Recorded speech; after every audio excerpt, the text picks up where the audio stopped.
जय हो शीतला माता की। जो भी व्यक्ति शीतला माता की इन 5 कहानियों को सुनता है, उसके बच्चों की शीतला माता साल भर रक्षा करती है। तो चलिए सुनते हैं शीतला माता की कहानी। बोलो शीतला माता की जय हो। एक बुढ़िया माई थी जो बासोड़ा को अच्छी तरह विधि विधान से पूजा करती थी और व्रत रखती थी। इस दिन वो ना तो चूल्हे में आग जलाती थी और ना ही गर्म भोजन करती। बासोड़ा के पहले दिन भोजन बनाकर रख लेती और दूसरे दिन विधि विधान से शीतला माता की पूजा करती थी। गांव में कोई भी व्यक्ति शीतला माता को नहीं मानता था। एक बार की बात है, बासोड़ा के दिन सारे गांव में आग लग गई और सारा गांव जल गया, परंतु बुढ़िया माई की झोंपड़ी बच गई। तो सारे लोग देखने लगे कि पूरा का पूरा गांव जलकर खाक हो गया है, परंतु बुढ़िया माई की झोंपड़ी नहीं जली। चलो चलकर पूछते हैं कि क्या बात है। सब बुढ़िया माई के घर गए और पूछा कि बुढ़िया माई, आपका घर क्यों नहीं जला, क्या बात है। तो बुढ़िया बोली, मैं शीतला माता की पूजा करती हूँ और बासोड़ा के दिन ठंडा भोजन करती हूँ। आप लोग तो शीतला माता को मानते नहीं हैं, इसीलिए मेरी झोंपड़ी तो शीतला माता की कृपा से बच गई और तुम्हारे घर जल गई।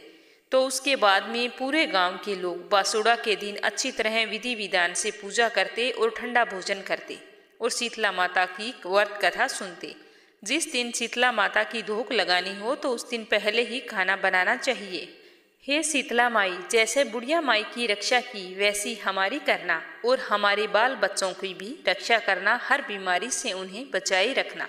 दूसरी कथा। एक बार एक राजा के इकलौते पुत्र को चेचक निकल गई।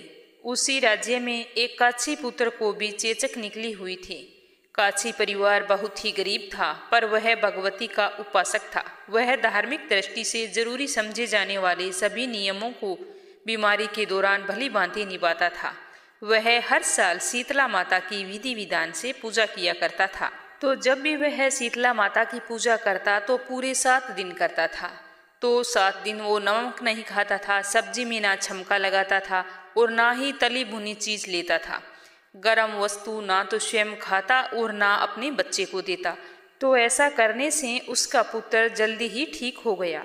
उधर जब राजा के लड़के को माता निकली थी तो उसने तो भगवती के मंडप में सतचंडी का पाठ शुरू करवा दिया। रोज हवन व बलिदान होते थे। राजपुरोहित भी सदा भगवती के पूजा में मगन रहते थे। राजमहल में रोजाना कढ़ाई चढ़ती, भांति भांति प्रकार के स्वादिष्ट भोजन बनते। सब्जी के साथ कई प्रकार के मांस भी पकते थे। तो इसका परिणाम यह होता कि उसकी सुगंध से उस बच्चे का मन मचल उठता। वह खाने के लिए जिद करने लगता। तो वह एक तो राजपुत्र था और दूसरा राजा का इकलौता बेटा। इसी कारण उसकी अनुचित जिद भी पूरी कर दी जाती। तो इस पर शीतला का कोप घटने के बजाय बढ़ने लगा।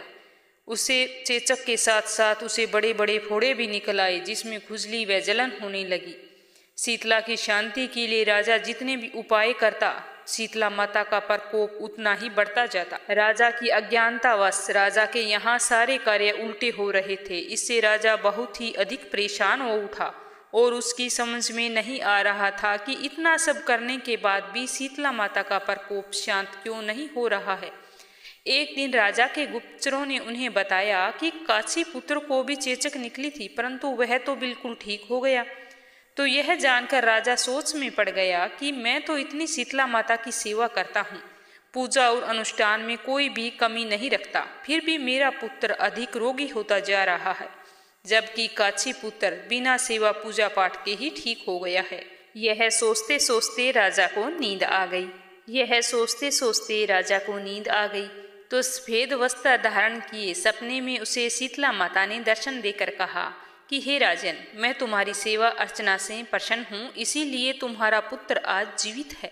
इसके ठीक न होने का कारण यह है कि तुमने शीतला माता के नियमों का उल्लंघन किया है।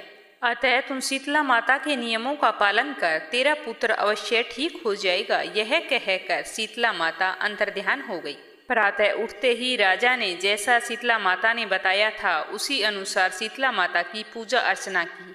तो इसे राजकुमार की सेहत पर अनुकूल प्रभाव पड़ा और वह जल्दी से ठीक हो गया। इसीलिए कहा जाता है कि जब भी हम शीतला माता की व्रत और पूजा करते हैं तो हमें शीतला माता के सारे नियमों का पालन अवश्य करना चाहिए।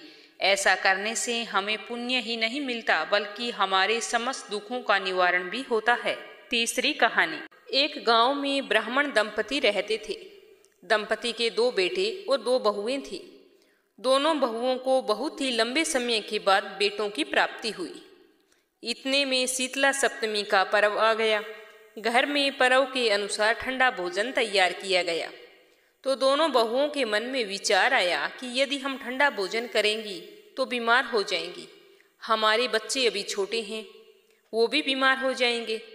इसी कुविचार के कारण दोनों बहुओं ने पशुओं को दाना तैयार करने के बर्तन में चुपचाप 2 बाटी बनाकर तैयार कर ली।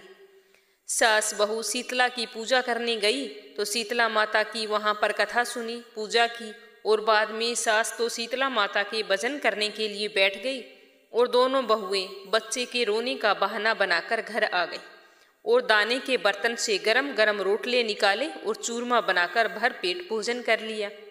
सास ने घर आने पर बहुओं से भोजन करने के लिए कहा तो दोनों बहुएं भोजन करने का झूठा नाटक करने लगी और कुछ देर तक बैठी रही और फिर घर के काम में लग गई। तो थोड़ी देर बाद सास ने कहा कि आज बच्चे कब के सोए हुए हैं, उन्हें जगाकर लाओ, उन्हें भी थोड़ा थोड़ा भोजन करवा लो। तो बहुएं जैसे ही अपने अपने बेटों को जगाने के लिए गई तो देखती हैं कि उनके बच्चे तो मृत थे। ऐसा देखकर बहुओं को बहुत ही दुख हुआ और जोर जोर से रोने लगी। यह सब शीतला माता के प्रकोप से हुआ था। तो बहुओं ने रोते रोते सारी घटना अपनी सास को बता दी। तो सास अपनी बहुओं से झगड़ने लगी और बोली कि तुम दोनों ने अपने बेटों की बदौलत शीतला माता का अपमान किया है, इसीलिए मेरे घर से निकल जाओ और मेरे पोतों को जिंदा और स्वस्थ लेकर आओ तो ही घर लेकर आना, वरना मेरे घर में पैर मत रखना। तो दोनों बहुएं अपने मर्द बेटों को टोकरे में सुलाकर वहां से निकल पड़ी। जाते जाते रास्ते में एक जीर्ण का वृक्ष आया। यह वृक्ष खेजड़ी का था। इसके नीचे ओरी और शीतला दोनों बहनें बैठी थी। दोनों के बालों में खूब सारी जुएं थी। बहुएं भी चलती चलती थक चुकी थी। तो दोनों बहुएं ओरी और शीतला के पास आकर बैठ गई। उन दोनों ने ओरी और शीतला के बालों से खूब सारी जुएं निकाली। जुओं का नाश होने से ओरी और शीतला ने अपने सिर में शीतलता का अनुभव किया।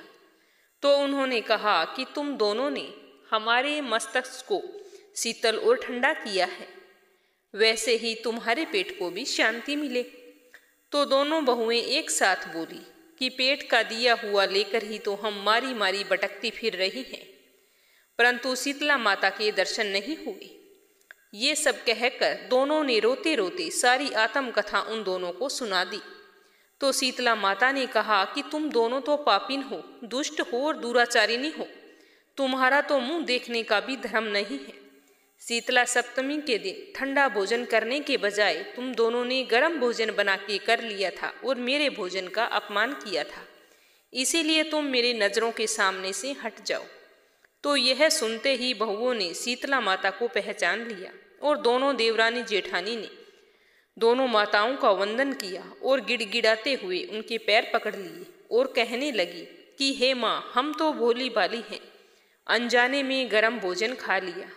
आपके प्रभाव को हम नहीं जानती थी। आप हम दोनों को क्षमा करें और हमारे बच्चों को जीवित कर दें।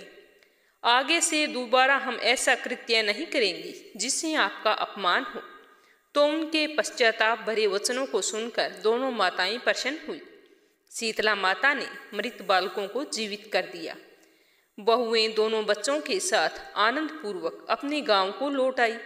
गांव के लोगों ने जाना कि दोनों बहुओं को शीतला माता ने साक्षात दर्शन दिए थे और उनके बच्चों को भी जीवित कर दिया। तो दोनों बहुओं का खूब आदर सत्कार और धूमधाम के साथ गांव में प्रवेश करवाया गया। बहुओं ने कहा कि हम गांव में शीतला माता का मंदिर बनवाएंगी। चैत्र महीने में शीतला सप्तमी के दिन मात्र ठंडा खाना ही खाएंगे। तो उन दोनों बहुओं ने कहे अनुसार गांव में शीतला माता के मंदिर का निर्माण करवाया। उसके बाद में सारे गांव वाले शीतला माता की पूजा बड़ी धूमधाम से करने लगे और बासी भोजन करने लगे। तो पूरे गांव पर शीतला माता की खूब कृपा बरसी। हे शीतला माता, बहुओं पर जैसी अपनी कृपा दृष्टि बनाई वैसी सब पर बनाना। हे शीतला माता, हमें सदा शांति, शीतलता और आरोग्य जीवन का आशीर्वाद देना। एक बार शीतला माता ने सोचा कि चलो आज धरती पर जाकर देखती हूँ कि मेरी पूजा कौन कौन करता है, कौन मुझे मानता है। यही सोचकर शीतला माता धरती पर राजस्थान के डूंगरी गांव में आई और देखा कि इस गांव में मेरा मंदिर ही नहीं है और ना ही कोई मेरी पूजा करता है। यही सब माता शीतला गांव की गलियों में घूम घूम कर देख रही थी। तभी एक मकान के ऊपर से किसी ने चावल का उबला हुआ पानी नीचे फेंका। वह उबलता हुआ पानी शीतला माता के ऊपर आ गिरा, जिससे शीतला माता के शरीर में फफोले यानी कि छाले पड़ गए। शीतला माता के पूरे शरीर में जलन होने लगी। शीतला माता गांव में इधर उधर भाग भाग कर चिल्लाने लगी कि अरे मेरा शरीर जल रहा है, मेरा शरीर तप रहा है, कोई मेरी सहायता करो। लेकिन उस गांव में किसी ने भी शीतला माता की सहायता नहीं की। वहीं गांव के बाहर की ओर एक झोंपड़ी थी। उसमें झोंपड़ी के बाहर एक कुम्हारिन महिला बैठी थी। उस कुम्हारिन ने देखा कि अरे यह तो बुढ़िया माई बहुत जल गई है, इसके पूरे शरीर में तपन है, इसके पूरे शरीर में छाले भी पड़ गए हैं और यह तपन को सहन नहीं कर पा रही है। तब उस कुम्हारन ने कहा कि हे माँ, तू यहाँ आकर बैठ जा, मैं तेरे शरीर के ऊपर ठंडा पानी डालती हूँ। कुम्हारिन ने उस बूढ़ी माई के शरीर पर खूब सारा ठंडा पानी डाला और बोली कि हे माँ, मेरे घर में रात की बनी हुई राबड़ी रखी है और थोड़ा सा दही भी पड़ा है, तू दही राबड़ी खा ले। जब बूढ़ी माई ने ठंडी जवार के आटे की राबड़ी और दही खाया तो उसके शरीर को ठंडक मिली। तब उस कुम्हारन ने कहा कि आ माँ, बैठ जा, तेरे सिर के बाल बहुत ही बिखरे हुए हैं, ला मैं चोटी बना देती हूँ। और कुम्हारिन यह कहकर माई की चोटी गूंथने लगी। कंघी करते करते जैसे ही अचानक कुम्हारिन की नज़र बूढ़ी माई के सिर के पीछे पड़ी तो कुम्हारन ने देखा कि एक आंख बालों के बीच में छुपी हुई है। तो यह देखकर कुम्हारन डर के मारे घबरा कर भागने लगी। तब उस बूढ़ी माई ने कहा, रुक जा बेटा, तू डर मत, मैं कोई भूत प्रेत नहीं हूँ, मैं शीतला देवी हूँ। मैं तो इस धरती पर यह देखने आई थी कि कौन कौन मुझे मानता है और कौन कौन मेरी पूजा करता है। इतना कहकर माता 4 भुजा वाली हीरे जवाहरत के आभूषण पहने, सिर पर सोने का मुकुट धारण किए अपने असली रूप में प्रकट हो गई। माता के दर्शन करके कुम्हारिन सोचने लगी कि अब मैं गरीब इन माता को कहाँ बिठाऊं। तब माता बोली कि हे बेटी, तू किस सोच में पड़ गई है। तब उस कुम्हारिन ने हाथ जोड़कर आंखों में आंसू भर कर कहा कि हे माँ, मेरे घर में तो चारों तरफ दरिद्रता बिखरी हुई है, मैं आपको कहाँ बिठाऊं। मेरे घर में ना तो चौकी है, ना बैठने का आसन है। तब शीतला माता ने प्रसन्न होकर उस कुम्हारन के घर खड़े हुए गधे पर बैठकर एक हाथ में झाड़ू ली और दूसरे में डलिया लेकर उस कुम्हारन के घर की दरिद्रता को झाड़कर डलिया में भरकर बाहर फेंक दिया और उस कुम्हारिन से कहा कि हे बेटी, मैं तेरी सच्ची भक्ति से बहुत ही प्रसन्न, अब तुझे जो भी चाहिए मुझसे वो वरदान मांग ले। तब कुम्हारी ने हाथ जोड़कर कहा कि हे माता, मेरी इच्छा है कि आप इसी डूंगरी गांव में स्थापित होकर यहीं पर निवास करें। जिस प्रकार आपने मेरे घर की दरिद्रता को अपनी झाड़ू से साफ कर दिया है, ऐसे ही आपको जो भी भक्त होली के बाद की सप्तमी को भक्ति भाव से पूजा करके अष्टमी के दिन आपको ठंडा जल, दही व बासी ठंडा भोजन चढ़ाए, उसके घर की दरिद्रता को दूर करना एवं आपकी पूजा करने वाली महिला का अखंड सुहाग बनाए रखना, उसकी गोद हमेशा भरी रखना। साथ ही जो पुरुष शीतला अष्टमी को नाई के यहाँ बाल ना कटवाए, धोबी को कपड़े धुलने ना दे और वो आप पर ठंडा जल चढ़ाकर, नारियल फूल चढ़ाकर परिवार सहित ठंडा बासी भोजन करे, तो उसके काम धंधे व्यापार में कभी भी दरिद्रता ना आने देना। तो यह सुनकर माँ बोली कि तथास्तु, हे बेटी, जो तूने वरदान मांगे हैं मैं वह सारे वरदान तुझे देती हूँ। हे बेटी, मैं तुझे आशीर्वाद देती हूँ कि मेरी पूजा का मुख्य अधिकार इस धरती पर सिर्फ कुम्हार जाति का ही होगा। तभी उस दिन से डूंगरी गांव में शीतला माता स्थापित हो गई और उस गांव का नाम हो गया सील की डूंगरी। सील की डूंगरी भारत का एकमात्र मुख्य मंदिर है। शीतला सप्तमी के दिन यहाँ बहुत विशाल मेला भरता है। बोलो शीतला माता की जय हो। तो अब चलिए सुनते हैं गणेश जी की कहानी। कोई भी व्रत कथा पढ़ें या सुने या फिर कोई भी पूजा पाठ हो, हमें गणेश जी की कहानी अवश्य सुननी चाहिए। एक बुढ़िया थी, वह बहुत ही गरीब और दृष्टिहीन थी। उसके एक बेटा और बहू थे। वह बुढ़िया सदैव गणेश जी का पूजन किया करती थी। एक दिन गणेश जी प्रकट होकर बोले कि बुढ़िया, मैं तुम्हारी पूजा से बहुत ही खुश हूँ, तू जो चाहे मांग ले। तो बुढ़िया बोली कि मुझे तो मांगना ही नहीं आता, मैं कैसे मांगूं और क्या मांगूं। तब गणेश जी ने कहा कि अपने बेटे बहू से पूछ कर मांग ले। तब बुढ़िया ने अपने बेटे से कहा कि गणेश जी कहते हैं कि कुछ मांग ले, बता बेटा मैं क्या मांगूं। तो पुत्र ने कहा माँ तू धन मांग ले। तो बहू से पूछा तो बहू ने कहा नाती मांग ले। तब बुढ़िया ने सोचा कि ये तो सारे अपने अपने मतलब की बात कर रहे हैं। अतः बुढ़िया ने पड़ोसियों से पूछा तो उन्होंने कहा बुढ़िया तू धन का क्या करेगी, तू तो थोड़े दिन जिएगी, और क्या करेगी नाती का। तू अपने आंखों की रोशनी मांग ले, जिससे तेरी बची हुई जिंदगी आराम से कट जाए।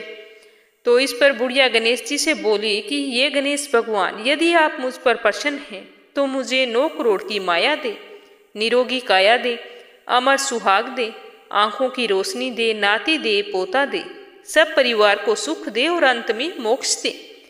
तब यह सुनकर गणेश जी बोले कि बुढ़िया माँ, तू तो कह रही थी मुझे मांगना ही नहीं आता, और तूने तो मुझे आग ठग लिया है। फिर भी जो भी तूने मांगा है वह वचन के अनुसार तुझे सब कुछ मिलेगा। यह कहकर गणेश जी अंतर्ध्यान हो गए। उधर बुढ़िया माँ ने जो कुछ मांगा था वो सब कुछ मिल गया। हे गणेश जी महाराज, जैसा तूने उस बुढ़िया माँ को दिया वैसा सबको देना। बोलो गणेश जी महाराज की जय हो।